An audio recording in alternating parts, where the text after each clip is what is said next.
नमस्कार, दूरदर्शन की खास पेशकश हेलो डॉक्टर में आप सभी का स्वागत है। हेलो डॉक्टर कार्यक्रम में हम आपको बताएंगे कि आजकल की भागती दौड़ती जिंदगी में लाइफस्टाइल डिजीजेस किस तरह से हो रही हैं, या अगर कोई व्यक्ति किसी तरह की बीमारी से ग्रसित हो तो क्या उसका उपचार हो सकता है और कैसे उस बीमारी से बचा जा सकता है।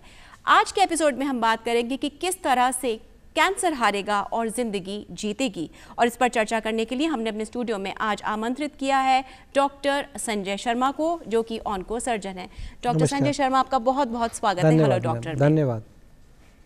अगर आप भी कुछ जानना चाहते हैं, आपके पास कोई जिज्ञासा हो, यदि आपके आसपास कोई ऐसा व्यक्ति हो जो कैंसर से जूझ रहा हो, या किसी कुछ आपको ऐसे सिम्टम समझ में आ रहे हो जो कुछ अनयूजुअल हो, तो आप भी हमसे जुड़ सकते हैं टेलीविजन के इस फ़ोन नंबर से। फ़ोन नंबर आप टेलीविजन स्क्रीन पर देख सकते हैं। फ़ोन नंबर है 0141-270-4999 और 0141-270-4098। तो यदि आप भी हमसे जुड़ना चाहते हैं तो आप जल्दी से अपना टेलीफोन उठाइए और डॉक्टर संजय से अपने सवाल पूछ डालिए। और आइए अब कार्यक्रम की शुरुआत करते हैं। डॉक्टर संजय, जैसा कि नाम है कैंसर, कैंसर का नाम सुनते से ही एक अजीब सा डर पैदा हो जाता है। जब भी हम सुनते हैं आसपास किसी को कैंसर है तो यही लगता है कि शायद अब इसकी ज़िंदगी के कुछ चंद दिन ही बाकी रह गए हैं। तो कितनी सच्चाई है शब्द कैंसर में? क्या कैंसर वाकई ऐसी बीमारी है जो लाइलाज है? नहीं मैम, कैंसर लाइलाज नहीं है, क्योंकि अमूमन भारत में और हमारे देश में, हमारे प्रदेश में कैंसर लोग जो गठान है लेट स्टेज में आते हैं, उस स्टेज में आके कैंसर की स्थितियाँ अच्छी नहीं होती, वो लो इलाज हो जाता है। पर अगर अर्ली स्टेज में डायग्नोस हो तो मरीज़ पूरी तरह से ठीक हो सकता है, अपनी नॉर्मल ज़िंदगी जी सकता है और पूरी ज़िंदगी अपनी अच्छे तरीके से निकाल सकता है। तो कैंसर एक लाइलाज बीमारी नहीं है, उसके स्टेज पे डिपेंड करता है कि वो किस स्टेज पे डायग्नोस किया गया है। सबसे पहले ये जान लेते हैं डॉक्टर साहब आपसे कि कैंसर आखिर होता क्या है? कैंसर मैम, हमारे जो सेल होते हैं जिससे हमारी बॉडी बनी होती है, उनका नॉर्मल वे होता है कि वो ग्रो करते हैं। बट जिन सेल्स में वो ओवर ग्रोथ, ज़्यादा ग्रो करने लग जाते हैं, वो कैंसरस सेल्स होते हैं। वो कई कारण से हो सकते हैं, जीन म्यूटेशन है, टॉक्सिन्स है, उनके कारण से। तो किसी भी सेल की ओवर ग्रोथ होना किसी भी ऑर्गन में, उसके कारण से कैंसर होता है। तो इसके कुछ फिजियोलॉजिकल रीजंस ही होते हैं, यानी कि शरीर के अंदर कुछ जो है उतार चढ़ाव या कुछ गड़बड़ी हो रही है, या कहीं ना कहीं जो बाहर के जो फैक्टर्स हैं कि हम क्या खाते पीते हैं, किस तरह का जीवन व्यतीत करते हैं, ये चीज़ें भी कारण हो सकती हैं कैंसर? उसमें दोनों चीज़ों का ही रोल है। जो बाहर एनवायरमेंटल फैक्टर्स हैं उनका भी रोल है, बॉडी के अंदर जो फिजियोलॉजिकल चेंजेस हो रहे हैं उनका भी रोल है। एनवायरमेंटल फैक्टर्स में आज हम प्रतिदिन देखते हैं कि जो अपन एयर ब्रीथ इन कर रहे हैं, सांस ले रहे हैं, वो प्रदूषित होती जा रही है। अपन जो खाना खा रहे हैं वो फर्टिलाइजर्स युक्त है, उनमें केमिकल्स है, बहुत सी चीज़ें हैं। अपन प्रिजर्वेटिव्स विथ जो फूड है अपना प्रिजर्वेटिव्स के साथ ज़्यादा आ रहा है। तो इन सब के लेने के कारण से अपने बॉडी के अंदर चेंजेस आते हैं। नियमित व्यायाम नहीं हो रहा है, एक स्वास्थ्य प्रतिदिन गिरता जा रहा है। उसके कारण से शरीर के अंदर, सेल्स के अंदर, जीन्स के अंदर कुछ चेंजेस होते हैं, जिसके कारण से जीन्स और वो सेल ज़्यादा बढ़ने लग जाते हैं और वही कैंसर का कारण रहता है। बिल्कुल डॉक्टर साहब, आपने बहुत अच्छी बात यहाँ बताई कि कहीं ना कहीं हेल्दी लाइफस्टाइल मेंटेन करना बहुत ज़रूरी होता है। नियमित व्यायाम करना, एक अनुशासित जीवन शैली होना कहीं ना कहीं हमें बहुत सारी बीमारियों से बचा सकती है। डॉक्टर साहब, अगर कैंसर की बात करें तो हम चारों ओर से टेक्नोलॉजी से घिरे हुए हैं, वाइब्रेशंस होती हैं, इलेक्ट्रोमैग्नेटिक फील्ड्स होते हैं, चाहे हमारा फ़ोन हो, खाना भी आजकल माइक्रोवेव में पकने लग गया है। क्या ये भी कुछ कारण हो सकते हैं कैंसर होने के? फ़ोन जो अपने चारों तरफ फ़ोन के टावर्स लगे हुए हैं, इलेक्ट्रोमैग्नेटिक रेडिएशंस हैं, गामा रेज हैं, जो इन सब के कारण से जेनेटिक चेंजेस आ रहे हैं बॉडी के अंदर, and they are promoting the cells to overgrow and that is leading to cancer in our। जी डॉक्टर संजय, आप इस बात को ज़रूर मानेंगे कि कुछ ऐसे फैक्टर्स हैं जिनको हम कंट्रोल नहीं कर सकते, क्योंकि टेक्नोलॉजी भी चाहिए, मोबाइल फ़ोन्स भी चाहिए, सब कुछ चाहिए। लेकिन ऐसे में हम ऐसा क्या कर सकते हैं कि हम इस बीमारी से दूर रहें या हम अपने आप को एक अच्छी जीवन शैली दे सकें? सबसे ज़रूरी चीज़ ये है कि अपनी हेल्दी लाइफस्टाइल अपन अपनाएं। कोशिश करें कि खाना जो खाएं उसमें ज़्यादा प्रिजर्वेटिव्स नहीं हो, हेल्दी खाना खाएं, जैसे फ्रूट जूसेस है, सैलेड्स है, नियमित तौर पे वॉक करना है, स्लीप पैटर्न अपना रेगुलर रखना है। फ़ोन का जहाँ तक ज़रूरत हो, जितना ज़रूरत हो, आज के टाइम ज़रूर एक ये रिक्वायरमेंट है, बट जितनी मिनिमम रिक्वायरमेंट हो सके उसको अपन काम में लें। और यही सब तरीके हैं, लाइफस्टाइल को अच्छा से मेंटेन करना सबसे ज़्यादा ज़रूरी चीज़ है। मैं आपसे यही कहूँगा, सभी दर्शकों से भी यही कहूँगा कि आप काम सारे ही करने हैं, बट हर चीज़ को विद इन लिमिट करें और नियमित तौर से अपना जीवन शैली को अच्छा रखें, स्वस्थ खाएं, स्वस्थ रहें, और स्वस्थ तभी तो अपन कैंसर से बच पाएंगे। बिल्कुल, यानी कि ये जो बात हम पढ़ते चले आए, हमारे बड़े बुजुर्ग भी कहते हैं कि अति सर्वत्र वर्जित, excess of everything is bad. तो हमें इसको अपनी जीवन शैली में उतारना बहुत ज़रूरी है। और जो दर्शक हमसे अभी जुड़े हैं, आपको बता दें कि आप देख रहे हैं हेलो डॉक्टर, और यदि आप डॉक्टर साहब से कुछ पूछना चाहते हैं तो हमारे फ़ोन नंबर है 0141270499 और 014127040988। डॉक्टर साहब, अगर हम हमारे देश की बात करें, भारत की बात करें, तो यहाँ पर कैंसर का क्या स्टेटस है? मैम, इंडिया में कैंसर का बहुत विकराल स्थिति आने वाली है।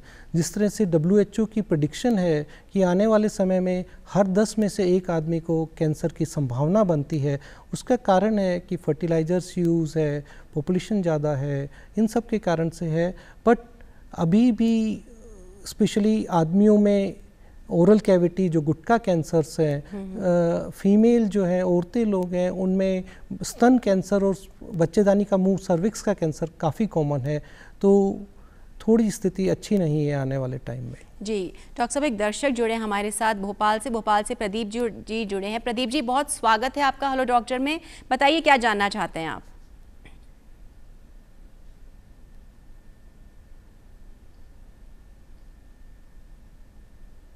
हाँ मैडम, मैं भोपाल से डॉक्टर प्रदीप साहू बोल रहा हूँ। जी, बहुत स्वागत है डॉक्टर प्रदीप आपका। बताइए क्या जानना चाहते हैं आप?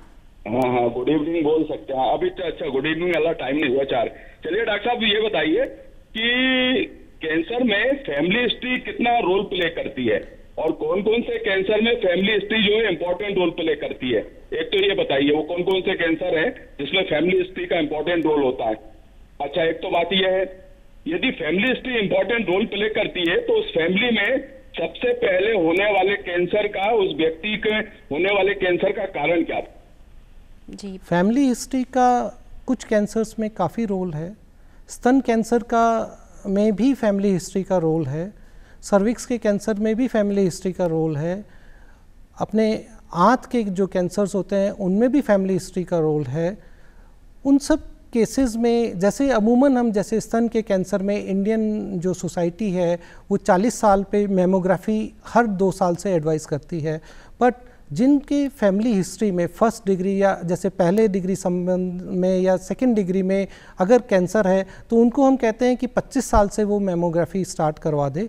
और या कोई जैसे पेशेंट डायग्नोस हुआ 30 ईयर्स में तो 10 साल उसके अर्ली हम उनका स्क्रीनिंग टेस्ट एडवाइस करते हैं, तो उससे वो अर्ली डायग्नोस हो सकती है। और कुछ केसेस ऐसे होते हैं, ब्रेस्ट है, ओवरी है, उनमें कुछ जीन का म्यूटेशन होता है, BRCA म्यूटेशन होता है, तो उसके कारण से फैमिली हिस्ट्री के कारण से उनमें कई तरह के कैंसर्स मिलते हैं। जो सिम्टम्स हैं जिनसे कैसे पता चले, जो इन घरों में ये कैंसर्स रन करते हैं उनको कुछ जीन टेस्टिंग होती है, उनसे अपन पता कर सकते हैं कि कितनी टेंडेंसी आगे उन आने वाले जनरेशन में होगी, और उनको थोड़ा अपने आप को सजग रखना पड़ेगा। अगर स्तन में किसी फैमिली में स्तन कैंसर रन करता है तो अगर उसके कोई बच्चे में या कुछ एल्डरली में कोई स्तन की गठान आती है तो उसको जल्दी वो डॉक्टर से कंसल्ट करें और स्क्रीनिंग रेगुलर रखें, तो उससे बचाव किया जा सकता है। जी प्रदीप जी, हमें उम्मीद है आपको आपके सवाल का जवाब मिल गया होगा। और एक और दर्शक जुड़े हमारे साथ, डॉक्टर साहब जोधपुर से विष्णु जुड़े हमारे साथ में। विष्णु जी, बहुत स्वागत है आपका हेलो डॉक्टर में। बताइए क्या जानना चाहते हैं आप?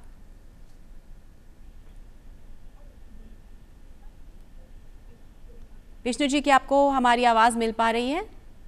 हाँ सर, मेरी आवाज मिल रही है। मैडम, मैं ये पूछना चाहता हूँ, कैंसर की जब फर्स्ट स्टेज होती है उस हाँ, आवाज सुनाई दे रही है? जी जी बिल्कुल। तो कैंसर का फर्स्ट स्टेज होता है पेशेंट में, तो फर्स्ट ट्रीटमेंट में तो अंग्रेजी दवाई यूज लेता है वो, उसके बाद उसको आयुर्वेद की दवाई अगर वो साथ में ले तो कोई साइड इफेक्ट तो नहीं है? देखिए, कैंसर के फर्स्ट स्टेज में अर्ली डायग्नोसिस होता है, उससे पेशेंट क्योर होने के हाईएस्ट चांस होते हैं। मैं ये कहूँगा कि भी आप ट्रीटमेंट जिधर से आप ले रहे हैं, आयुर्वेद में कितना उसका कैंसर का ट्रीटमेंट हो पाएगा, मैं ये कहूँगा कि आप साथ ले सकते हैं, उसमें कोई बुराई नहीं है, बट अपना जो ट्रीटमेंट पार्ट है उसको पूरा करें, जिससे कि फर्स्ट स्टेज तो बहुत अर्ली स्टेज है, उसमें पेशेंट ठीक हो जाता है, अपनी पूरी ज़िंदगी जीता है। तो सोलली आयुर्वेद पे डिपेंडेंट न रहें। मैं ये चाहता हूँ कि आप पूरा ट्रीटमेंट लें, उसके साथ में आयुर्वेदिक ट्रीटमेंट अगर आप चालू रखना चाहते हैं तो वो रख सकते हैं, उसका कोई नुकसान मेरे को नहीं लगता कि उससे कोई नुकसान होता है। बिल्कुल विष्णु जी, उम्मीद है आपको आपके सवाल का जवाब मिल गया होगा। यहाँ पर जो बात निकल कर आई वो बहुत ज़रूरी ये है डॉक्टर संजय कि कहीं ना कहीं जो एक्सपर्ट ट्रीटमेंट है वो होना बहुत ज़रूरी है। ऑल्टरनेटिव मेडिसिन जो है वो ले सकते हैं, लेकिन कहीं ना कहीं अपने डॉक्टर के साथ जो परामर्श के अनुसार जो मेडिसिन लेते हैं वो बहुत इंपॉर्टेंट रोल प्ले करती हैं। क्योंकि जैसा कि उन्होंने कहा प्रदीप जी ने कि भी अर्ली स्टेज है, तो मैं ये कहूँगा अर्ली स्टेज तो क्यूरेबल है, पेशेंट ठीक हो जाता है, नॉर्मल लाइफस्टाइल जीता है, तो उसको एक्सपर्ट ट्रीटमेंट के साथ ही वो आगे बढ़े। साइड में आयुर्वेद होम्योपैथ ट्रीटमेंट कुछ लेना चाहें तो वो ले सकते हैं, मेरे को नहीं लगता कि उससे कोई नुकसान है, और वो ट्रीट पूरा करें, अपनी ज़िंदगी पूरी जिए, वही चाहता हूँ। बिल्कुल, तो कहीं ना कहीं तो ये बात है कि स्क्रीनिंग कितनी ज़रूरी है। जो हमारे साथ दो दर्शक जो जुड़े उन्होंने स्टेजेस की बात करी, तो कैंसर की कितनी स्टेजेस होती हैं और कब डायग्नोज हो पाता है? मैडम, कैंसर की 4 स्टेज हम गिनते हैं। First stage, second stage early stage में आते हैं, सेकेंड की कुछ फेजेज और थर्ड लोकली एडवांस में आते हैं। स्टेज 4 है वो मेटास्टेटिक फैला हुआ कैंसर मानते हैं हम। जनरली अपने यहाँ के प्रदेश में क्योंकि ये पेशेंट जो होते हैं वो ध्यान नहीं देते, कई मरीज़ हमारे पास आते हैं, फीमेल ऐसे आते हैं कि जिनके स्तन में गठान है, वो कई दिनों तक सोचते हैं। इसमें सबसे बड़ी दिक्कत कैंसर में क्या है कि कोई गठान या कुछ है वो अर्ली स्टेज में दर्द नहीं करती है, तो उसके कारण से मरीज़ को डॉक्टर के पास जल्दी नहीं जाता, पर उसमें गठान होती है, उसको लगता है कि ये साधारण गठान है, चलने देने से कुछ महीने निकाल देते हैं, जिसके कारण से जब वो हमारे तक आता है तो वो सेकंड थर्ड स्टेज तक आते हैं। कई मरीज़ मुंह में कैंसर्स होते हैं, गुटखा खाते हैं, मुंह में घाव हो जाता है, उसको लगता है दर्द तो हो नहीं रहा है, लोकल दवाई ले लेते हैं या कुछ भी है, उसको ध्यान नहीं देते। जब वो आगे बढ़ जाता है, एडवांस स्टेज में आ जाते हैं, बहुत से पेशेंट्स हमारे पास एडवांस स्टेज में आते हैं। तो first stage, second stage early stages हैं जिसमें ट्रीटमेंट क्यूरेबल है, ट्रीटमेंट थर्ड स्टेज में भी क्यूरेबल है, अलग अलग कैंसर के ऊपर डिपेंड करता है। पर स्टेज 4 है वो फैला हुआ मेटास्टेटिक कैंसर होता है। आजकल तो नई ड्रग्स और इम्यूनोथेरेपी आ रही हैं, उसमें भी कुछ स्टेजेस, कुछ कैंसर्स ऐसे हैं कि स्टेज 4 में भी हम क्योर देते हैं। बट स्टिल मैं यही कहूँगा कि मरीज़ अर्ली स्टेज में कोई नया सिम्टम डेवलप हो तो अपने एक्सपर्ट डॉक्टर से मिले और उसको क्योर होने की तरफ आगे ध्यान दें। जी बिल्कुल। डॉक्टर साहब, हम जानते हैं कि आजकल लोग सोशल मीडिया से बहुत ज़्यादा इन्फ्लुएंस्ड रहते हैं और जो छोटी मोटी चीज़ें से खुद ही उसका इलाज करना चाहते हैं। जब बात किसी भी तरह की गांठ की आती है तो अक्सर लोग डरते हैं कि गांठ को हम छेड़ेंगे नहीं, इसको हम दिखाएंगे नहीं तो ये और फैल जाएगा। तो इसमें कितनी सच्चाई है कि जैसे आप बायोप्सी करते हैं या उस गांठ को टेस्ट करते हैं तो वो नीडल के टच होने से पूरी बॉडी में फैल जाता है? ये बड़ी भ्रांति है अपने सोसाइटी के अंदर कि किसी भी चीज़ को अगर आप बायोप्सी करेंगे तो वो फैल जाएगा। मरीज़ हमारे पास कई बार इसी के कारण से आता नहीं है और वो फैल जाता है बीमारी, और तब भी हम बायोप्सी का एडवाइस करते हैं तो उसका यही कहना होता है कि वो आप बायोप्सी करेंगे तो फैल जाएगा। हम उनको यही समझाते हैं कि आपने इलाज नहीं लिया, बायोप्सी नहीं कराई, उसके बावजूद ये फैल चुका है। बायोप्सी करने से हमें ये पता एक तो कंफर्म हो जाता है कि भाई कैंसर है या नहीं है। दूसरी चीज़, किस तरह का कैंसर है कि उसमें कौन सी दवा काम करेगी, कौन सा ऑपरेशन काम करेगा। तो बायोप्सी बहुत ज़रूरी है।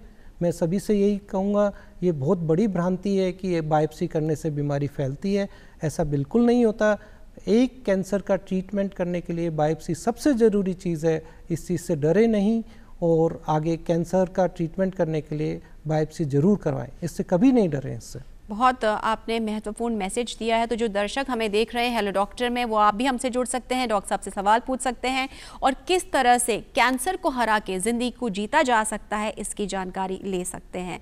डॉक्टर साहब, अगर हम बात करें मेल्स और फीमेल्स की, खास तौर से इंडिया में, तो कौन से कैंसर का कितना प्रेवलेंस है दोनों जेंडर्स में? मैडम, जैसे मैंने आपको बताया कि मेल के अंदर ओरल कैविटी, गुटका कैंसर बहुत ज़्यादा प्रेवलेंट है, स्पेशली अपने नॉर्थ साइड में, राजस्थान, यूपी, बिहार, लोग बहुत गुटखा खाते हैं, गुटखा कैंसर बहुत कॉमन है। फिर दूसरे नंबर पे लंग कैंसर आता है, स्मोकिंग के कारण से है। औरतों के अंदर स्तन कैंसर और बच्चेदानी का कैंसर सबसे ज़्यादा प्रिवलेंट है अपने देश में। जी, हमेशा ये कहा जाता है डॉक्टर साहब कि prevention is always better than cure. तो अगर हम प्रिवेंशन की बात करें तो ऐसे कौन से प्रिवेंटिव मेजर्स ले सकते हैं या दवाएं ले सकते हैं या जीवन शैली में बदलाव कर सकते हैं कि हम इस तरह की बीमारी से कभी रूबरू ही ना हो और एक स्वस्थ जीवन जी सकें? मैडम, ये कहना तो थोड़ा मुश्किल है कि भाई अपन, but prevention is always better. जिसके लिए ये है कि अपन जैसे फीमेल का अपन बात करें, लेडीज़ की अपन औरतों की बात करें, तो वो जिनके फैमिली हिस्ट्री है वो कुछ अर्ली स्टेज में एक टर्म होता है सेल्फ ब्रेस्ट एग्जामिनेशन, शीशे के आगे खड़े होके कुछ एज 20-25 ईयर्स के बाद में वो अपने ब्रेस्ट को मंथली एग्जामिन करें, ऑलवेज उनको एग्जामिन करें। फिर अगर उनको कुछ सस्पिशियस लगता है, ऐसा लगता है कि कोई गठान डेवलप हुई है, तो डॉक्टर के पास जाएं। इंडियन सोसाइटी हर 40 साल की उम्र से ऊपर फीमेल को हर 2 साल के बाद में मेमोग्राफी एडवाइस करती है। जहाँ तक सवाल है कि बच्चेदानी का मुंह का कैंसर है, उसके लिए भी कोल्पोस्कोपी के टेस्ट हैं, एबनॉर्मल वेजाइनल डिस्चार्ज होना, ब्लीडिंग होना, इन सब के कारण से। जहाँ तक प्रिवेंशन का सवाल है बच्चेदानी के अंदर, आजकल बच्चेदानी के मुंह के कैंसर के प्रिवेंशन के लिए वैक्सीन डेवलप हो गई है, जिसको इंडिया में 2 तरह की वैक्सीन अवेलेबल है, गार्डासिल और सर्वारिक्स। जो ये वैक्सीन है ये बच्चों में लगती है। ये फीमेल जो अभी जिनकी सेक्सुअल लाइफ स्टार्ट नहीं हुई है 9 ईयर्स की एज से 26 ईयर्स तक लगा सकते हैं। सबसे ज़्यादा इफेक्टिव इस वैक्सीनेशन का अर्लीस्ट जब से बच्चों में, फीमेल बच्चों में सेक्सुअल लाइफ स्टार्ट हो उससे पहले, मीन्स 9 ईयर्स पे सबसे ज़्यादा अच्छा पीरियड है जिसमें वैक्सीनेशन ले और सर्वाइकल कैंसर को प्रिवेंट किया जा सकता है। तो डॉक्टर संजय, जिन महिलाओं की, जिन बहनों की शादी हो चुकी है, जो एक नॉर्मल जीवन में आ चुकी हैं, क्या ये वैक्सीन उनके लिए कारगर नहीं है? उनके लिए है, बट जो सबसे ज़्यादा इफेक्टिव उन्हीं लोगों में है। स्टिल 26 साल तक उसको आप वैक्सीनेशन करवा सकते हैं, उसका फ़ायदा मिलता है। हालांकि फ़ायदा थोड़ा कम हो जाता है, बट स्टिल इट इज़ ये फ़ायदेमंद है। जी, हम बात करें सिम्टम्स क्या होते हैं, क्योंकि इतनी भयावह बीमारी और कोई सोच नहीं सकता, क्योंकि इसके ऊपर हमारा कंट्रोल भी नहीं है। जैसे आपने कहा फैमिली हिस्ट्री तो समझ में आता है, लेकिन एक आम व्यक्ति जो है, चाहे महिला हो चाहे पुरुष हो, वो कैसे पता कर सकता है कि उसके शरीर में कुछ अनयूजुअल हो रहा है और शायद ये कैंसर हो सकता है? मैम, जहाँ तक सवाल है कि मुंह के कैंसर में मुंह में उसको छाला होता है, तो वो कुछ दिनों से हील नहीं हो रहा है, कुछ महीनों से, तो वो अपने डॉक्टर को मिल सकता है। कहीं पे भी कोई अनयूजुअल गठान डेवलप हो रही है, कोई वज़न में कमी हो रही है, खांसी आ रहा है, खांसी में खंखार में खून आ रहा है, या लेटरिन में अंदर खून आ रहा है, या बच्चेदानी या शरीर से कहीं गंदा पानी का रिसाव हो रहा है, ब्लीडिंग हो रही है, या किसी तरह का भी अपने नॉर्मल रूटीन से अलावा सबसे ज़रूरी चीज़ है पेट में पानी भर रहा है, या पेट में बुलावट आ रही है, थकान आ रही है, वेट लॉस हो रहा है, ये सब चीज़ें हैं जिनसे आप अपने के डॉक्टर से मिल सकते हैं और आगे जांच करवा के आप इसको डायग्नोस कर सकते हैं। जी बिल्कुल। डॉक्टर संजय, आप ये बात मानेंगे कि जब भी किस तरह की बीमारी का नाम आता है तो कहीं ना कहीं खर्चों से जुड़ी बात है, वो बहुत बॉदर करती है। कोई भी कॉमन हाउस होल्ड हो, कोई भी परिवार हो, तो किस तरह से इस तरह की बड़ी और भयावह बीमारी को हम एक कॉस्ट इफेक्टिव तरीके से या डॉक्टरी परामर्श से इसको शायद थोड़ा सा और बजट फ्रेंडली कर सकते हैं? मैम, अभी इसमें राजस्थान में जो योजनाएं चल रही हैं उसमें जो, हालांकि कैंसर सर्जरीज और कैंसर ट्रीटमेंट बहुत कॉस्टली है, पर राजस्थान सरकार और जो ये योजनाएं हैं उनके तहत पेशेंट्स को मिनिमम कॉस्ट और rather free of cost treatment मिल रहा है। कुछ पेशेंट जस्ट डर के मारे नहीं आते। मैं उनको ये कहूँगा कि इकोनॉमी एक इशू है, पेशेंट के पास पैसा नहीं है, पर बहुत सी कैंसर का इलाज फ्री ऑफ कॉस्ट हो रहा है, मिनिमम कॉस्ट पे हो रहा है, सरकारी योजनाओं के तहत हो रहा है। तो ऐसा आज के टाइम बहुत बड़ा कॉस्ट इशू नहीं है जी, पर पेशेंट के अंदर जो खुद का डर है कैंसर का ट्रीट कराने का, तो मैं यही कहूँगा आप एटलीस्ट आएँ, डॉक्टर को दिखाएं। आज सरकारी योजनाएं बहुत हैं जिसके तहत मरीज़ को ट्रीट हो सकता है। और मैं तो महात्मा गांधी इंस्टीट्यूट से बिलोंग करता हूँ, वहाँ पे बहुत सा काम चिरंजीवी और ये योजनाओं में हो रहा है। हम रोज़ इतने ऑपरेशन करते हैं, मरीज़ ठीक होके भी जाते हैं, तो डरने की ज़रूरत नहीं है। Minimum cost at even know cost भी ट्रीटमेंट हो रहा है कैंसर का। बिल्कुल, ये बहुत बड़ी बात है और यहाँ पर 2 मैसेज जो है वो निकलकर सामने आए जो डॉक्टर साहब ने हमसे बात कही। पहला, महिलाओं के लिए कि झिझक, और यदि आपको किसी प्रकार का कुछ सस्पिशन है, कुछ संदेह है, तो उसके बारे में अपने परिवार वालों से बात करें, इस झिझक से बाहर आएँ। और दूसरी बात जो निकल कर आई है वो है स्क्रीनिंग। स्क्रीनिंग अपने आप में बहुत ज़्यादा महत्वपूर्ण भूमिका निभाती है कि अगर हम समय समय पर जाकर अपनी रेगुलर जाँचें करवाते रहें तो हमें पता चल जाएगा कि हमारे शरीर में किस तरह के बदलाव हो रहे हैं और ये बदलाव जो है नॉर्मल है या किसी आने वाले खतरे का अंदेशा देते हैं। डॉक्टर साहब, हम ट्रीटमेंट की बात कर लेते हैं। जब बात कैंसर की आती है तो किस तरह का ट्रीटमेंट इसमें दिया जाता है? मैम, डिपेंड करता है कैंसर किस तरह का है। मुंह का गुटका कैंसर है तो उसमें ट्रीटमेंट सर्जरी है। स्तन के कैंसर में अर्ली स्टेजेस में सर्जरी है। थोड़ा अगर लेट प्रेजेंटेशन हुआ है तो पहले कीमो दे के फिर सर्जरी की जाती है। बच्चेदानी के अर्ली कैंसर्स के अंदर सर्जरी है। अगर थोड़ा लेट प्रेजेंटेशन है तो रेडिएशन है। तो डिपेंड करता है कि कौन सा कैंसर है, कौन सी स्टेज के अंदर पेशेंट प्रेजेंट करता है। पर अमूमन 3 तरह का ट्रीटमेंट है। कैंसर सर्जरी है, कीमोथेरेपी है एंड रेडिएशन। हम जब भी कोई पेशेंट को ट्रीट करते हैं उससे पहले हमारे तीनों तरह के डॉक्टर्स की टीम बैठ के डिसाइड करती है कि इस पेशेंट के अंदर कौन सा ट्रीटमेंट अप्रोप्रिएट रहेगा। अगर सर्जरी का ट्रीटमेंट है तो वो पेशेंट सर्जन के पास चला जाता है। कीमोथेरेपी की ज़रूरत है उसको पहले तो हम मेडिकल ऑन्कोलॉजिस्ट के पास भेज देते हैं, और रेडिएशन की ज़रूरत होती है तो रेडिएशन ऑन्कोलॉजिस्ट के पास भेज देते हैं। जब बात सर्जरी की आती है सर, तो सर्जरी भी अपने आप में बहुत ज़्यादा एक ऐसा शब्द लगता है जिससे लोग काफ़ी डरते हैं कि ऑपरेशन होगा, उसके बाद पता नहीं इंसान नॉर्मल हो पाएगा या नहीं हो पाएगा। सर्जरी को लेकर क्या कहेंगे आप? मैडम, मैं क्योंकि सर्जन हूँ, मैं यही कहूँगा कि सर्जरी इसमें नॉर्मल थोड़ा लाइफ में चेंजेस ज़रूर आते हैं। मुंह के कैंसर में अपन ने कुछ पार्ट जीभ का या मुंह के हिस्सा निकाला है, थोड़ा उसमें चेंजेस ज़रूर आते हैं। अपन ने स्तन का कैंसर किया, आजकल तो नई टेक्नोलॉजी में हम पूरा स्तन, पहले स्तन कैंसर में पूरा स्तन निकाला जाता था, पर आजकल हम स्तन को बचा लेते हैं, इमीडिएट वापस रिकन्स्ट्रक्शन भी कर सकते हैं। तो पेशेंट को कॉस्मेटिक कोई ज़्यादा फ़र्क नहीं पड़ता है, पर क्योर यही है, अपन को इससे डरना नहीं है।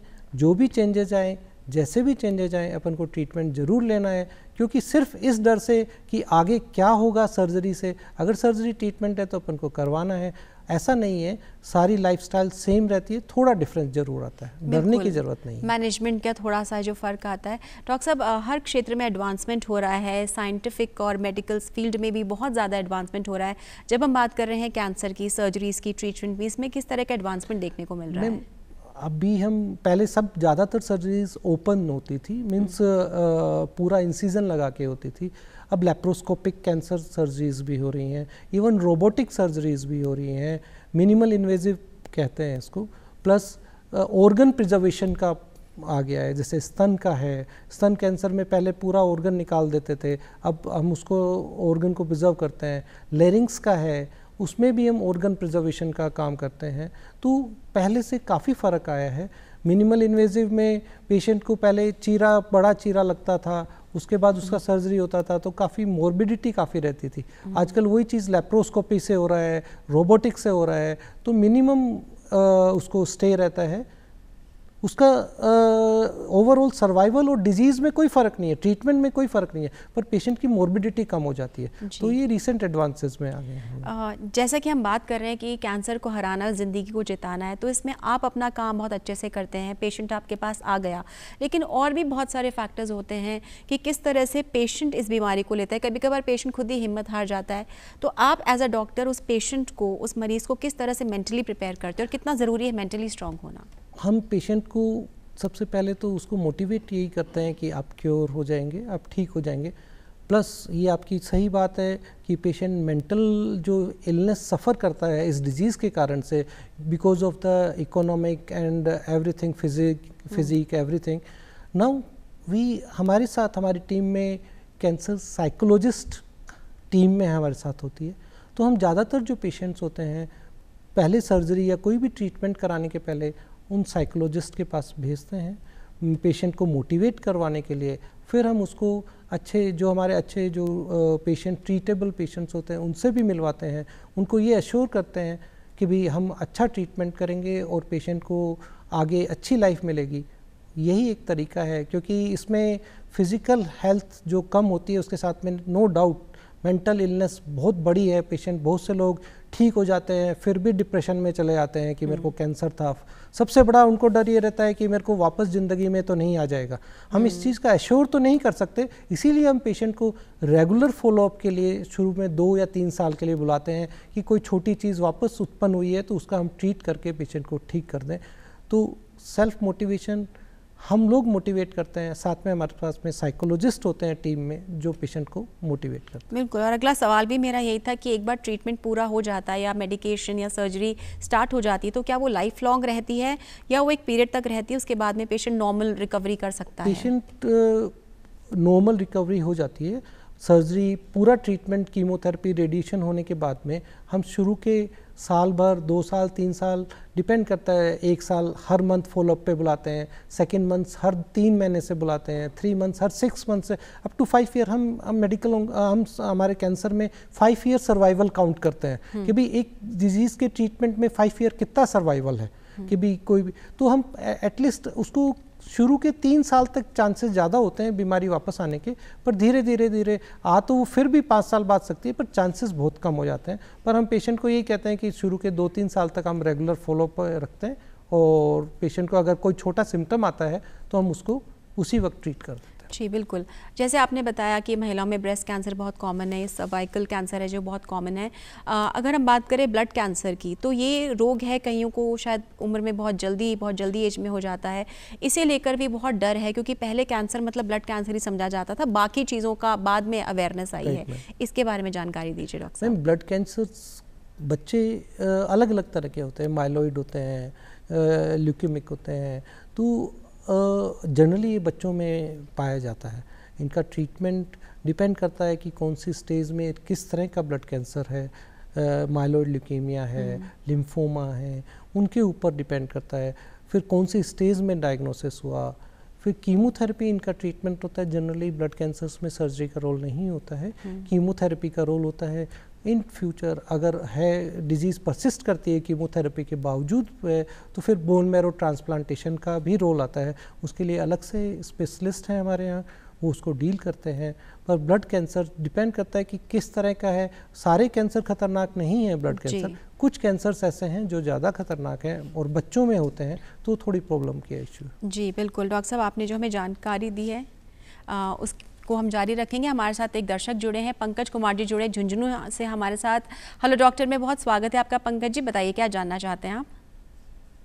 मैं कह रहा हूँ कि ये जो डाइट है वो अगर एक्सरसाइज ज्यादा कर रहे हैं और डाइट कम दे रहे हैं तो उसका नुकसान है क्या? पंकज जी आपकी आवाज़ साफ नहीं आ रही है। आपका सवाल दोहराएं पंकज जी। मैं कह रहा हूँ कि अगर एक्सरसाइज ज्यादा कर रहे हैं और डाइट कम ले रहे हैं तो इससे बॉडी पर क्या असर पड़ेगा? शायद डाइट के बारे में जानना चाहते हैं कि डाइट कम ज़्यादा ले रहे हैं या दवाओं में कुछ मात्रा में नहीं और एक्सरसाइज भी कर रहे हैं। किन पेशेंट्स पे, कैंसर के पेशेंट्स पे या नॉर्मल लाइफ में? नॉर्मल लाइफ में डाइट कम ज़्यादा का फ़र्क नहीं है। मेन तो आपको आपका बॉडी वेट मेंटेन रखना है, ओवर वेट नहीं होनी है। कुछ ऐसी डिजीजेज होती हैं जो एक्सेसिव बॉडी वेट के कारण से ज़्यादा हो सकती है। ऐसा नहीं है कि बॉडी वेट डाइट से बहुत ज़्यादा नहीं है। डाइट अच्छी डाइट है तो उससे फ़र्क नहीं पड़ता। दूसरी चीज़ दवाओं का जहाँ तक सवाल है, ब्लड प्रेशर, डायबिटीज़, इनकी दवाएं आप रेगुलर रखें, कंट्रोल रखें। ऐसा कुछ नहीं है कि इनके कारण से कोई कैंसर। और आप चाहे वर्कआउट करें चाहे कुछ भी करें, एक ऑप्टिमल वेट जैसे डॉक्टर साहब ने कहा उसे मेंटेन करें और अच्छी खुराक लें जिससे आप हेल्दी लाइफस्टाइल जी सकें। डॉक्टर संजय, आप हमारे स्टूडियो में आए, आपने जो जानकारी दी, हमें पूरी उम्मीद है कि हेलो डॉक्टर में हमारे जो दर्शक हमारे साथ जुड़े हैं उन्हें ज़रूर से फ़ायदा होगा, इससे जागरूकता मिलेगी और आप सब लोग ज़िंदगी को हर मुकाम में, हर स्टेज पर जिताते रहेंगे। हमसे बात करने के लिए, हमसे जुड़ने के लिए बहुत बहुत धन्यवाद आपका।